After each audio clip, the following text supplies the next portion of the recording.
Okay, so Dr. mpenzi mtazamaji, kama unavyojionea siku leo tumekaa mkao wa kutulia zaidi na tukisemezana tu. Kikubwa zaidi ni kukumbushe kuwa tuko Shiro's, sehemu ambayo sio mara ya kwanza kuweza kufika. Tumetembea hapa mara kadhaa, na leo tumekuja na taarifa zingine tofauti zaidi ambazo zinafungamana pia na uimarishaji wa jamii, lakini tuko naye mgeni wetu ambaye atakuwa anajitambulisha majina yake. Karibu sana ndani ya Talanta Mwanza Media. Tumefurahi kukaa nawe siku ya leo. Asante. Unajisikiaje? Mazingira yapoje?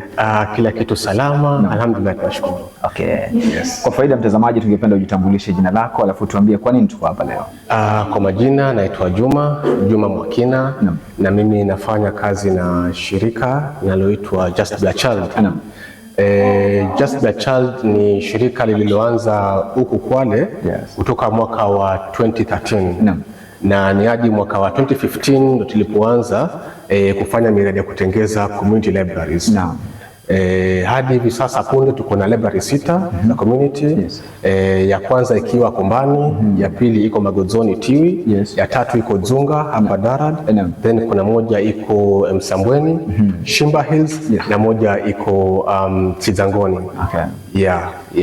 Mbali na shughuli hizi za kutengeneza maktaba ama kujenga maktaba ili kuimarisha ufahamu wa vijana, sasa tunapozungumzia masuala ya elimu na watoto, pengine ni kipi zaidi mnakifanya katika kuiwezesha jamii?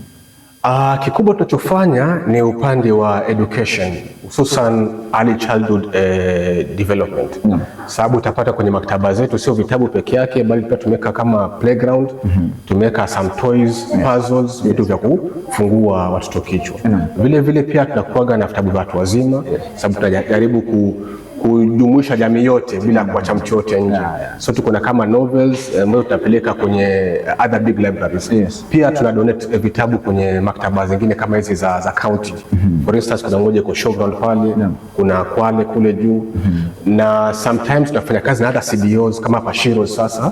I think the first time tulikuwa hapa ilikuwa ni early ama mid last year, na wakatueleza kwamba wanahitaji machines sababu hapa wako na mostly single mothers, wenye ni young mothers, na wataja kujifundisha hizi kazi za mikono. So through us and through our bosses back in the UK, tunaweza kuwafanyia securing of hizi sewing machines na some other tailoring equipments kama materials, hizi mauzi, masindano na vitu kadhalika. Pengine tu kwa kifupi, naona umeweza kufika katika swali ambalo nataka nikuulize, lakini kikubwa zaidi ningependa pia uweze kunieleza ni utaratibu upi mnautumia ku identify these people and areas ambazo mna feel kuwa they deserve this support. Kwanza kabisa, kwa kuwa mimi ni mzaliwa wa huku, nimeweza kufika vitongoji vya ndani na nikaweza kujua hapa kuna hichi kinakoseka. Sometimes tuna deal na chairman, our village chairman, na pia sasa tuna deal na chiefs. So what tunafuata kama zile local authorities, tunaleta pale kama ni wazee wa mtaa, tunaambia shida ambazo wako nazo, ile simu ambao wako pale, na pia sometimes through word of mouth. Sababu kama nilivyosema, we've been around since 2013, but the education program tulianza 2015, na huo muda wote wako watu ambao wamekuwa wakituona na wamekuwa wakiona manufaa yetu tunavyoweza kusaidia community, so na kwa approach sangine. Yes. Mbona Just Be a Child?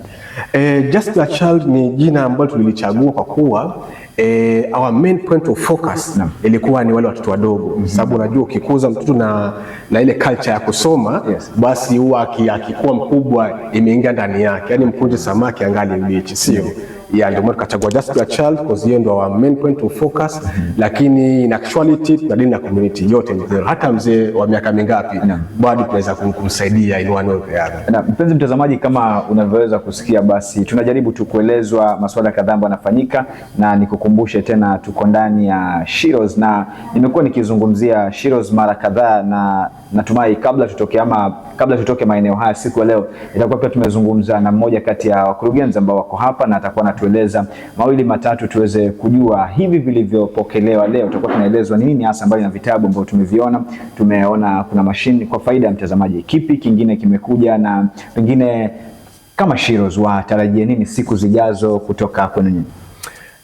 Kwa saizi manake kulingana tulivyoonana mara ya kwanza shida zao wakati huo ilikuwa ni zile machines na vitu kama hivyo, lakini kwa sasa kama unavyoona inazidi kukua na mahitaji pia yanazidi kuja, sababu the more you expand the more you need other resources. So tutafanya meeting nyingine na wahusika wa Shiros na kulingana na uwezo wetu na kulingana na ile mandate yetu, kama tutaweza kusaidia then tutasaidia zaidi kulingana na wanachohitaji. Na pale ambapo tutaweza basi aidha tutatafuta mtu ambaye anaweza saidia ama tutaangalia mbinu mbadala. Pengine niseme shukrani sana. Lako la mwisho kwa mtazamaji kwa shughuli ambayo mmefanya leo, na pengine kutoa wasia, kuna vijana ambao pale nje pengine wanatamani kujiunga na Just Be a Child, ama kuna watu ambao wanataka kuanzisha initiative kama, ushauri wako kwao ni upi? Ushauri wangu itakuwa ni community tuipatie kipaumbele, na unavyoweza saidia community ama jamii basi ule msaada unaendanga mbali, hata kwa wale watoto ambao maybe hawajazaliwa, wale watoto wadogo. So mimi naweza hamasisha vijana wazidi kujitolea katika kazi za kusaidia communities na waeke masomo mbele, sababu bila masomo huku nje ni kugumu. Shukrani sana mpenzi mtazamaji, basi tukumbushe jina lako. Juma Mwakina. Na tumekuwa naye Juma Mwakina ambaye tumekuwa tukisemezana naye mawili matatu. Natumai huu sio mwisho wa kufanya mdahalo naye. Tutakuwa tunapanga mikakati ili pia si tu kuona hapa wanachokifanya Shiros, bali tutakuwa tunatembea nao pia tuweze kuona nini wanafanya, impact gani wanaleta katika jamii, ili siku zijazo hata wewe mtazamaji ambaye una uchu na ari ya kuweza kufanya kama wanavyofanya, uwe umeweza kupata mwafaka na kitu ambacho unaweza kukifuatilia kwa karibu. Mimi ni Andala Francis Dennis, niseme shukrani sana kwa mwelekezo wetu Steven Chigamba na kila mmoja aliyofanikisha ufurushwaji wa kipindi hiki.